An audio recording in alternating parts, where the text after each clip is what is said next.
नमस्कार मित्रांनो, सर्वांना गुड मॉर्निंग. मित्रांनो, खूप दिवसाच्या म्हणजे कालावधीनंतर मी आज आपणासमोर एक व्हिडिओ बनवण्याचा प्रयत्न करतो आहे.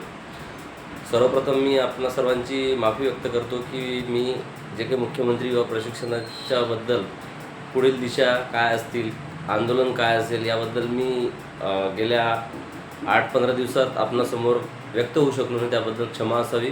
परंतु मित्र, येणारा ज्या काळात आहे मी नेहमी आपल्यासोबत जुळण्याचा प्रयत्न करणार आहे आणि तुम्ही मला खूप चांगल्या प्रकारे साथ देत आलात, यापुढे सुद्धा देणार आहात, यात तीळ मात्र शंका नाही आहे. मित्र, चारही मार्गदर्शक एकत्र आलेले आहेत, एकत्र झालेले आहेत, तन मन धनाने एकत्र झालेले आहेत. परंतु प्रशिक्षणार्थी मात्र अजून झोपेतून उठला की नाही उठला यावर प्रश्नचिन्ह निर्माण झालेलं आहे. मित्र, 6 महिन्याची सरकारने योजना आणली, त्यामध्ये स्पष्ट उल्लेख होता की 6 महिन्यानंतर मी कुठलीही दाद मागणार नाही, कुठलाही वाढीव कालावधी वाढून मागणार नाही. परंतु आपल्या आंदोलनापुढे आपले जे नेते मंडळी आहे यांच्या मार्गदर्शनात व प्रशिक्षणार्थ्यांच्या आक्रमक धोरणाच्या स्वरूपापुढे शासनाला 5 महिन्याची मुदतवाढ द्यावीच लागली. ह्या आक्रमकपणा जर कायम ठेवला आपण, तर या आक्रमकपणामुळे आपल्याला पुढील रोजगारसुद्धा आपल्याला चांगल्या प्रकारे मिळू शकतो, हे सुद्धा तेवढंच खरं आहे. परंतु यासाठी काय आवश्यक आहे? यासाठी आवश्यक आहे आपलं संघटन, एक वाक्यता असणं गरजेचं आहे.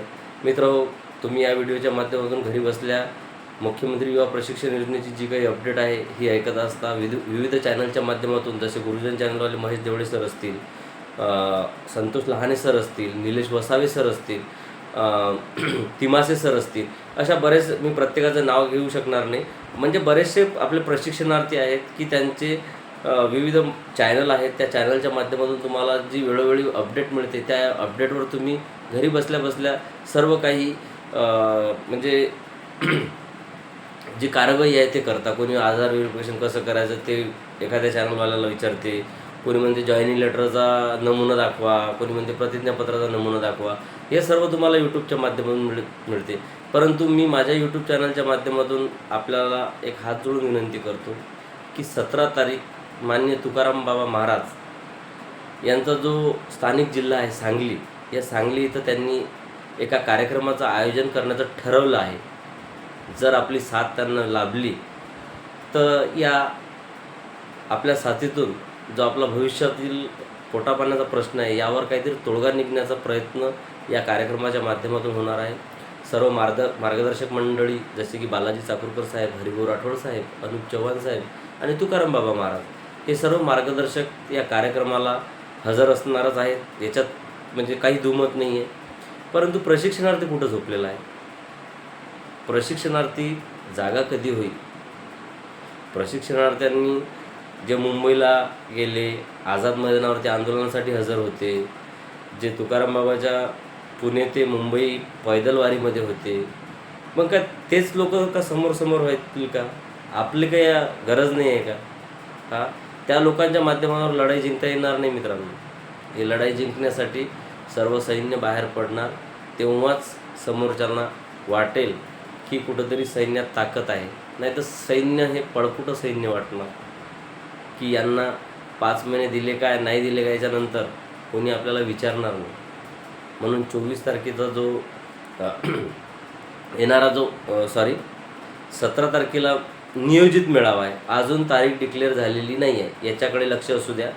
तारीख डिक्लेअर झालेली नाही आहे. म्हणून जर मी या यूट्यूब चॅनलच्या माध्यमातून जर आपल्या कमेंट बॉक्समध्ये जास्तीत जास्त 17 तारखेला येण्याची जो शक्यता वर्तवणार, जो शाश्वती देणार, या माध्यमातूनच, या व्हिडिओच्या माध्यमातून जवळपास आपण या कार्यक्रमाची निश्चिती जवळपास ठरणार आहे.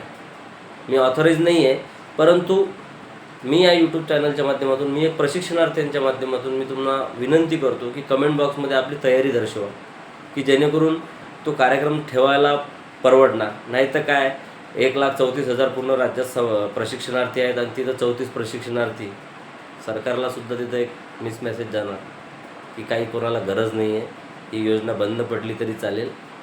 बंद पडली काय, यांना रोजगार नाही दिला तरी चालेल, म्हणून तुमचे पगार जे आहे हे पगारसुद्धा रखडण्यात येतील.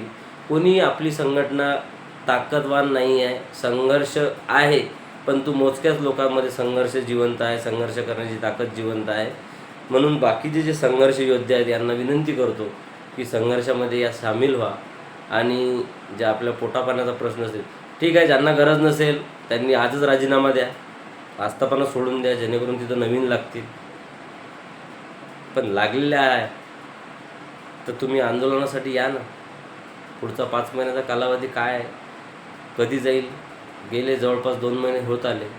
काही जणांची 1 तारखेला जॉईनिंग झालं असेल तर आता महिना 5 महिने जायला 6 महिने जसे गेले तसे 5 महिने जायला त्याच्यापेक्षा कमी कालावधी लागणार आहे. म्हणून मित्रांनो, काहीतरी विचारपूर्वक घटना, म्हणजे हा जो मेळावा आहे हा मेळावा 17 तारखेला नियोजित आहे. आपली तयारी जर असेल, आपलं तनमन धनाने जर आपली म्हणजे इच्छा असेल तर या मेळाव्यासाठी आपण हजर व्हा.